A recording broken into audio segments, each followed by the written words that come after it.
Praise the Lord. ക്രിസ്തയേശുവിന്റെ പരിശുദ്ധ നാമത്തിന് മഹത്വം. അവർ മിസ്രൈം ദേശത്ത് എത്തുമാറായപ്പോൾ സാറായോട് അവളുടെ ഭർത്താവായ അബ്രഹാം ഇപ്രകാരം പറഞ്ഞു: ഇതാ, നീ സൗന്ദര്യമുള്ള സ്ത്രീ എന്ന് ഞാൻ അറിയുന്നു. ആയതിനാൽ ഈ ദേശക്കാർ നിന്നെ കാണുമ്പോൾ ഇവൾ എന്റെ ഭാര്യ എന്ന് പറഞ്ഞ് എന്നെ കൊല്ലുകയും നിന്നെ ജീവനോടെ രക്ഷിക്കുകയും ചെയ്യും. ആയതിനാൽ നീ എന്റെ സഹോദരി എന്ന് പറയണം. അങ്ങനെ നിന്റെ നിമിത്തം എനിക്ക് നന്മ വരികയും ഞാൻ ജീവിച്ചിരിക്കുകയും ചെയ്യും എന്ന് പറഞ്ഞു. അതങ്ങനെ തന്നെ സംഭവിച്ചു. അവൾ വളരെ സൗന്ദര്യമുള്ളവളാണെന്ന് ആ ദേശനിവാസികൾ മനസ്സിലാക്കുകയും ആ ദേശത്തിന്റെ രാജാവിനോട് അവളുടെ സൗന്ദര്യത്തെക്കുറിച്ച് വളരെ പുകഴ്ത്തുകയും ചെയ്തു. അങ്ങനെ മിസ്രൈമിലെ രാജാവായ ഫറവോന്റെ പരിചാരകന്മാർ അവളെ ഫറവോന്റെ ഭാര്യയാക്കുവാനായി കൊണ്ടുപോകുവാൻ വന്നു. അപ്പോൾ സാറായുടെ ഭർത്താവായ അബ്രഹാം അവരോട് ഇവൾ എന്റെ സഹോദരി എന്ന് പറഞ്ഞു. ആ സമയത്ത് അവളുടെ ഹൃദയത്തിലെ വേദനയും സംഘർഷവും അയാൾക്ക് മനസ്സിലാക്കുവാൻ കഴിഞ്ഞില്ല. മനസ്സിലായെങ്കിലും ഇല്ല എന്ന ഭാവത്തിൽ ചിന്താരഹിതനായി നിന്നു. ഭർത്താവിന്റെ ജീവൻ നിലനിർത്തുവാൻ മറ്റു മാർഗമൊന്നുമില്ലാതിരുന്നതിനാൽ അവൾ തകർന്ന ഹൃദയവുമായി രാജാവിന്റെ കൊട്ടാരത്തിലേക്ക് പോയി. അവളുടെ എല്ലാ പ്രതീക്ഷകളും നഷ്ടപ്പെട്ടു. അവളുടെ സഹോദരനും അവരോടൊപ്പം ഉണ്ടായിരുന്നുവെങ്കിലും അവനും തന്റെ സഹോദരിക്കായി ഒന്നും ചെയ്യുവാൻ കഴിഞ്ഞില്ല. തീർച്ചയായും സാറ അവളുടെ ഭർത്താവിനെ വിശ്വസിച്ചാണ് അവളുടെ ഭവനത്തിൽ നിന്ന് ഇറങ്ങി പുറപ്പെട്ടത്. എന്നാൽ ഇപ്പോൾ അവൾക്ക് വളരെ വേദനയോടും കണ്ണുനീരോടും കൂടെ ഭർത്താവിൽ നിന്ന് വേർപെട്ടവളായി പോകേണ്ടതായി വന്നു. അവൾക്ക് പകരമായി അവളുടെ ഭർത്താവിന് രാജാവിൽ നിന്ന് മൃഗസമ്പത്തുകളും ദാസിദാസന്മാരും ലഭിച്ചു. എന്തുകൊണ്ടാണ് അവളുടെ ഭർത്താവ് തന്റെ ഭാര്യയെ തന്റെ സഹോദരി എന്ന് പറഞ്ഞത്? അദ്ദേഹം തന്റെ ഭാര്യയെ ഉപേക്ഷിച്ചു കളയുവാൻ ആഗ്രഹിച്ചുവോ? അതോ ജീവൻ നിലനിർത്തുവാൻ മറ്റു മാർഗം ഒന്നും മുൻപിൽ ഇല്ലാതിരുന്നതിനാൽ വിട്ടുകളഞ്ഞതാണോ? ഈ കാര്യം നേരത്തെ അറിയാമായിരുന്നിട്ടും അദ്ദേഹം തന്റെ ഭാര്യയെ വിട്ടുകൊടുക്കുവാൻ തയ്യാറായത് എന്തുകൊണ്ടായിരുന്നു? ഇപ്രകാരമുള്ള നിരവധി ചോദ്യങ്ങൾ നമ്മളുടെ മനസ്സിൽ ഉയർന്നു വരാറുണ്ടല്ലോ. എന്നാൽ ഇവിടെ സത്യത്തിൽ എന്താണ് സംഭവിച്ചതെന്ന് നമുക്ക് ശ്രദ്ധിക്കാം. യഥാർത്ഥത്തിൽ ഇവളുടെ പേര് സാറായി എന്നായിരുന്നു. എന്നാൽ ദൈവമായ കർത്താവ് അവൾക്ക് ജനതകളുടെ മാതാവ് എന്നർത്ഥമുള്ള സാറ എന്ന പേര് നൽകി അനുഗ്രഹിച്ചിരുന്നു. ഒപ്പം സർവശക്തനും സൃഷ്ടാവും പിതാവുമായ ദൈവം സാറായുടെ ഭർത്താവായ അബ്രഹാമിന്റെ സ്നേഹിതനായിരുന്നു. തന്റെ സ്നേഹിതനായ അബ്രഹാമിനോട് ദൈവമായ കർത്താവ് തന്റെ ചില പദ്ധതികൾ അറിയിച്ചു. ഭൂമിയിലെ തന്റെ പദ്ധതിയുടെ നിവൃത്തീകരണത്തിനായി തന്നോടൊപ്പം നിൽക്കുകയാണെങ്കിൽ നിശ്ചയമായി നിന്നെയും നിന്റെ വംശത്തെയും അനുഗ്രഹിക്കാം എന്നും ഒപ്പം ഭൂമിയിലെ സകല വംശങ്ങളെയും നിന്നിലൂടെ അനുഗ്രഹിക്കാം എന്നും ഉള്ള വാഗ്ദത്വവും നൽകി. അതിൽ വിശ്വസിച്ച അബ്രഹാം തന്റെ സ്വന്തം ദേശത്തെയും ചാർച്ചക്കാരെയും വിട്ട് എവിടേക്ക് പോകുന്നുവെന്നറിയാതെ ഇറങ്ങി തിരിച്ചതായിരുന്നു. ലക്ഷ്യരഹിതവും തിരികെ വരുവാൻ സാധ്യതയില്ലാത്തതുമായ ഒരു യാത്രയ്ക്കായി ഇറങ്ങിയ അദ്ദേഹത്തോടൊപ്പം തന്റെ ഭാര്യയായ സാറായും യാത്ര തിരിച്ചതായിരുന്നു. കുടുംബത്തിൽ നിന്ന് എന്നേക്കുമായി വേർപിരിഞ്ഞതിലുള്ള ദുഃഖവും വേദനയും ഒപ്പം തന്റെ അസുരക്ഷാ ഭാവനയും അതിജീവിക്കുവാൻ ശ്രമിച്ചുകൊണ്ട് അവൾ തന്റെ ഭർത്താവിന്റെ പിന്നിൽ നിശബ്ദയായി കൂടാരങ്ങളിൽ താമസിച്ച് അവനോടൊപ്പം ദൈവമായ കർത്താവിനെ ആരാധിച്ചു പോന്നു. ദൈവത്തിന്റെ പദ്ധതികൾ നിശ്ചയമായും ശരിക്കും അറിയുന്നുണ്ടായിരുന്ന പ്രവാചകനായ അബ്രഹാം തങ്ങൾ പരദേശിയായി പാർത്തിരുന്ന കനാൻ ദേശത്ത് ക്ഷാമമുണ്ടായത് കാരണം അവിടെ നിന്നും മിസ്രൈമിലേക്ക് യാത്ര തിരിച്ചു. അവിടെ എത്തുമ്പോൾ തന്റെ ഭാര്യയായ സാറായുടെ ജീവിതത്തിൽ എന്താണ് സംഭവിക്കാൻ പോകുന്നത് എന്ന് അദ്ദേഹം വ്യക്തമായി അറിഞ്ഞിരുന്നു. അത് അദ്ദേഹം അവളോട് പറയുകയും ചെയ്തിരുന്നു. അപ്പോൾ എല്ലാം അറിഞ്ഞുകൊണ്ട് അബ്രഹാം ദൈവത്തിന്റെ വാഗ്ദത്വത്തിന്റെ കൂട്ടവകാശിയായവളെ ഉപേക്ഷിച്ച് ധനസമ്പത്തുമായി പിന്മാറിയോ? അതോ യഥാർത്ഥത്തിൽ തന്റെ കുടുംബത്തിൽ ജനിച്ച തന്റെ സഹോദരി സ്ഥാനത്തുള്ളവൾക്കായി ഒരു നല്ല ജീവിതമായിക്കോട്ടെ എന്ന് ചിന്തിച്ചുവോ? എന്നാൽ സത്യത്തിൽ അതൊന്നുമല്ല സഹോദരങ്ങളെ. തന്നെ സ്നേഹിതനായി കൈക്കൊണ്ടിരുന്ന സർവശക്തനും നിത്യനും വിശ്വസ്തനുമായ ദൈവത്തിൽ അദ്ദേഹത്തിന് പൂർണ്ണ വിശ്വാസമുണ്ടായിരുന്നതിനാൽ അല്പസമയത്തിലേക്കായി അവളെ തന്റെ സ്നേഹിതനായ ദൈവത്തിന്റെ കരങ്ങളിൽ സമർപ്പിച്ചു എന്നതാണ് യാഥാർത്ഥ്യം. അബ്രഹാമിന് തന്റെ സ്നേഹിതനായ ദൈവത്തിൽ പൂർണ്ണ വിശ്വാസമുണ്ടായിരുന്നതിനാൽ തന്നെയായിരുന്നു തന്റെ പുത്രനായ ഇസ്മായേലിനെ ഒരു ദിവസത്തെ ഭക്ഷണം മാത്രം നൽകി അയച്ചു കളഞ്ഞതും പിന്നത്തേതിൽ തന്റെ പുത്രനായ ഇസ്ഹാക്കിനെ ദൈവത്തിന്റെ കൽപ്പന പ്രകാരം ഹോമയാഗം കഴിക്കുവാനായി തയ്യാറായതും. എന്നാൽ ഈ ഭാഗം ശ്രദ്ധിക്കുമ്പോൾ ദൈവം താൻ തിരഞ്ഞെടുത്തവർക്കായി വിശ്വസ്തനാണെന്ന് കാണുവാൻ കഴിയും. സാറായെ വിളിച്ച ദൈവം സത്യവാനും നീതിമാനും വിശ്വസ്തനുമായിരുന്നു. പിതാവായ ദൈവം അവളെ കൈവിടുകയോ ഉപേക്ഷിക്കുകയോ ചെയ്തില്ല.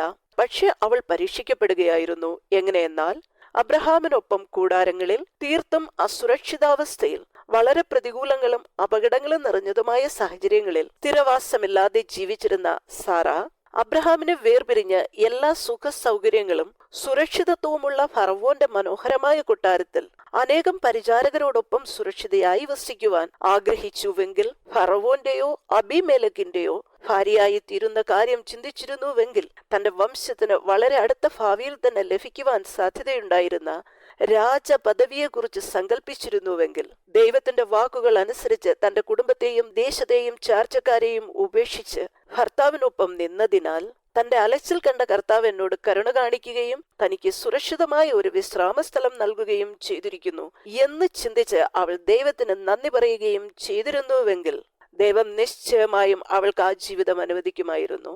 അതിൽ പിശാചും സന്തോഷിക്കുമായിരുന്നു. എന്നാൽ സാറ രാജപദവിയിലേക്കുള്ള ഉയർച്ചയിലൂടെ ഈ ലോകത്തിൽ തനിക്ക് ലഭിക്കാവുന്നതിൽ വച്ച് ഏറ്റവും ബെറ്റർ ആയ നല്ലൊരു സാഹചര്യം ലഭിച്ചിട്ടും, അവളുടെ ഭർത്താവായ അബ്രഹാം അവൾ മുഖാന്തരം തനിക്ക് ലഭിച്ച ധനസമ്പത്തും ദാസന്മാരുമായി ദൂരേക്ക് മടങ്ങിപ്പോയിട്ടും അവൾക്ക് ലഭിച്ച സുഖ സൗകര്യങ്ങളിലേക്ക് അവൾ ശ്രദ്ധിച്ചില്ല, സന്തോഷിച്ചതുമില്ല. അപ്പോഴും അവളുടെ ഹൃദയം അങ്ങകലെ കൂടാരങ്ങളിൽ വസിക്കുന്ന അവളുടെ ഭർത്താവിൽ തന്നെയായിരുന്നു. അവൾ ഭർത്താവിനോടും ദൈവത്തോടും വിശ്വസ്തയായി തുടർന്നു.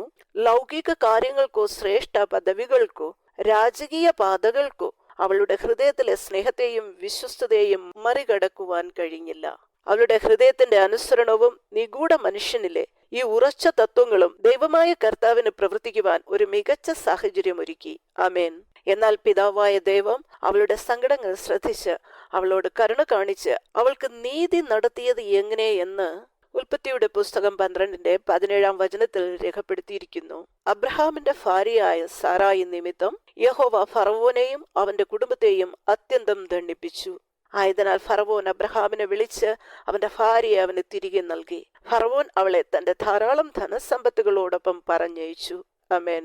അതേ പ്രിയമുള്ളവരെ, അവളുടെ അനുസരണയുള്ള സ്വഭാവത്താലും ഭർത്താവിനോടുള്ള വിധേയത്വത്താലും അവൾ വിജയിച്ചു. 1 പത്രോസ് 3:6 അപ്പോസ്തലൻ പറയുന്നു, അങ്ങനെ സാറ അബ്രഹാമിനെ യജമാനൻ എന്ന് വിളിച്ച് അനുസരിച്ചിരുന്നു. അതെ കർത്താവിൽ പ്രിയരെ, നമ്മുടെ ജീവിതത്തിൽ സംഭവിക്കുന്ന പ്രതികൂല സംഗതികളിൽ പുറമേ നിന്ന് നമ്മിൽ വന്നെത്തുന്ന പ്രേരണകൾക്ക് വിപരീതമായി ആ കാര്യത്തിൽ നമ്മുടെ ഹൃദയത്തിന്റെ നിഗൂഢ മനുഷ്യത്വത്തിലെ സത്യസന്ധതയും ഉചിതമായ നിലപാടുകളും ദൈവത്തിന് പ്രവർത്തിക്കുവാൻ അനുകൂലമായ സാഹചര്യം സൃഷ്ടിക്കുന്നുവെന്ന് സാറായുടെ സംഘർഷഭരിതമായ വ്യക്തി ജീവിതത്തിൽ ദൈവമായ കർത്താവിന്റെ അതിശയകരമായ ഇടപെടലിലൂടെ നാം മനസ്സിലാക്കിയല്ലോ. ആമേൻ. ഹല്ലേലൂയ. രണ്ടാമതായി ഈ സംഭവത്തിലൂടെ വ്യക്തമാകുന്ന മറ്റൊരു കാര്യമാണ്, ദൈവമായ കർത്താവ് മുൻ നിർണയപ്രകാരം സാറായെ തന്റെ വിശുദ്ധ പദ്ധതിക്കായി തിരഞ്ഞെടുത്തിരുന്നുവെന്നത്. അവൾ ദൈവിക വാഗ്ദത്വത്തിന്റെ കൂട്ടവകാശിയായിരുന്നു. ആയതിനാൽ അവളുടെ എല്ലാ സാഹചര്യങ്ങളും ദൈവത്താൽ നിയന്ത്രിക്കപ്പെട്ടിരുന്നു എന്നതാണ് സത്യം. ആയതിനാൽ പ്രിയ സഹോദരിമാരെ, സാറയ്ക്കായി മാത്രമല്ല അവൾക്ക് ശേഷമുള്ള എല്ലാ കാലഘട്ടങ്ങളിലും, ഒപ്പം ഈ സഭായുഗത്തിലും യേശു കർത്താവിനാൽ തിരഞ്ഞെടുക്കപ്പെട്ടവരും വിളിക്കപ്പെട്ടവരുമായ എല്ലാ വ്യക്തികളുടെയും ചുറ്റുപാടുകളും സാഹചര്യങ്ങളും ദൈവമായ കർത്താവിനാൽ നിയന്ത്രിക്കപ്പെടുന്നു. ആമേൻ. ഹല്ലേലൂയ. കഴിഞ്ഞ 28 വർഷങ്ങളിൽ ഒരു വിദൂര ഭാഷാ മിഷണറി എന്ന നിലയിൽ ഉത്തരേന്ത്യയിലെ എന്റെ എല്ലാ പ്രയാസകരമായ സാഹചര്യങ്ങളിലും ദൈവത്തിന്റെ യഥാർത്ഥ സംരക്ഷണവും കരുതലും ഞങ്ങൾക്ക് എപ്പോഴും ഇന്നലെയും ഇന്നും മനസ്സിലാക്കുവാൻ കഴിയുന്നുണ്ട്. അമേൻ. അമേൻ. ഹല്ലേലൂയ. കുറച്ചു വർഷങ്ങൾക്ക് മുമ്പ് ഒരു ദിവസം എന്റെ ഭർത്താവ് മറ്റൊരു സ്ഥലത്ത് സുവിശേഷം പ്രസംഗിക്കുവാൻ പോയിരിക്കുകയായിരുന്നു. വളരെ ചെറിയ കുഞ്ഞുങ്ങളോടൊപ്പം ഞാൻ റൂമിൽ തനിയെയായിരുന്നു. അയൽക്കാരും കുറെ ദൂരെയാണ് ഉണ്ടായിരുന്നത്. എന്നാൽ പെട്ടെന്ന് ആരോ ഒരാൾ എന്നെ ഫോണിൽ വിളിച്ച് ഇപ്രകാരം പറഞ്ഞു, ഇന്ന് നിങ്ങളുടെ മരണ ദിവസമാണ്.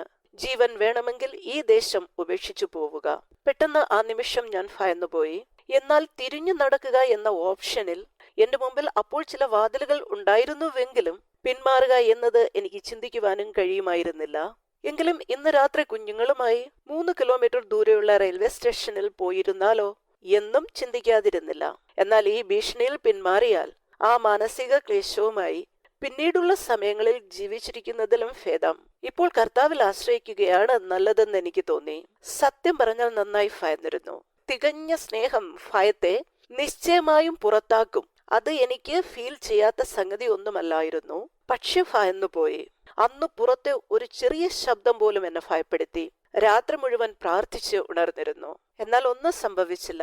അടുത്ത പ്രഭാതം കണ്ടപ്പോൾ വെറുതെ ഭയന്നു എന്ന് ചിന്തിച്ചു പോയി.